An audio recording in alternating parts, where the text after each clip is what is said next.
Le ministre, Sa Majesté Moël Kombi, n'a pas lâché Marc Brice. C'est une stratégie. Vous savez, parfois, il faut se dire, comme le président de la FECAFOOT conteste, continue de contester, on fait profil bas et on essaye de le regarder faire. Mais sauf que il n'a pas droit à l'erreur. Quand on critique, on doit mieux faire. Il a essayé de mettre sur pied un staff à la tête duquel David Pagou.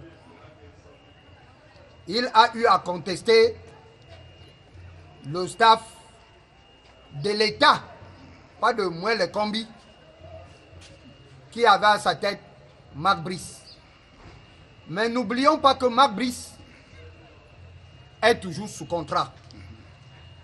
Mais nous avons voulu donner à Eto'o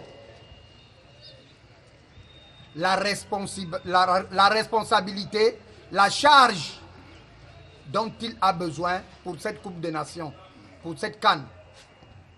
Et après, nous ferons le bilan.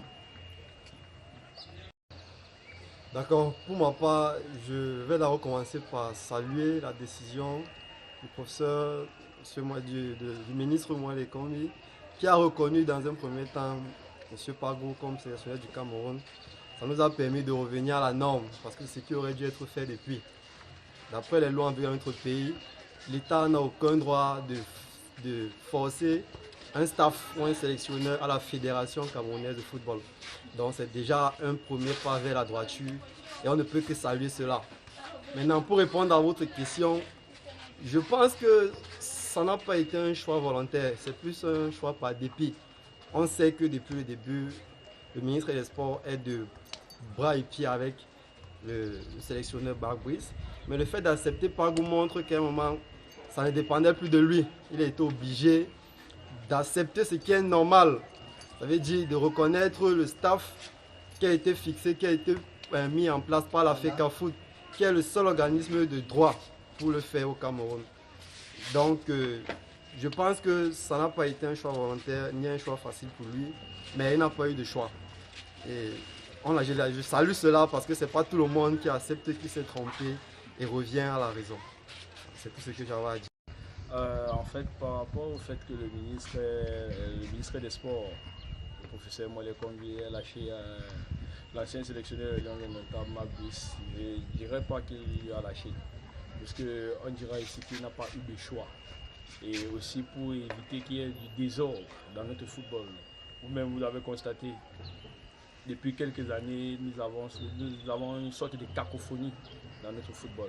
Et cela ne présente pas belle image pour une grande nation de football comme le Cameroun.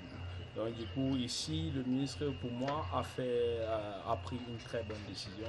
Celui-là de prendre acte du nouvel entraîneur, notamment Pagou, et faire en sorte que les Lions puissent aller en Coupe d'Afrique en toute sérénité. En toute sérénité. C'est pour ça qu'il a pris cette décision, que les Lions puissent aller en toute sérénité pour qu'il n'y ait plus de désordre. Mais je pense bien qu'après la CAN, vous allez voir le ministre réagir par rapport à ce sujet, par rapport au sujet de l'entraîneur au Cameroun. Donc pour moi, c'est un peu ce qu'il y avait à dire. Ok, c'est la question de savoir si le professeur Moël Kombi a lâché l'ancien sélectionneur Marc Brice. Moi je dirais plutôt que pas totalement, puisque je pense que le sélectionneur Marc Brice a encore sous contrat, son contrat n'a pas encore été révisé. C'est qu'il était là à accepter cela, il a pris acte du nouveau coach par concret. Il était concret de le faire aussi pour voir si avec ça des choses pourront changer, puisque apparemment on disait que c'était lui qui crée du désordre au sein de la tanière des Lions. Et j'ose croire qu'avec cela, les choses pourront changer. On espère bien que le Cameroun pourra remporter la CAN cette année.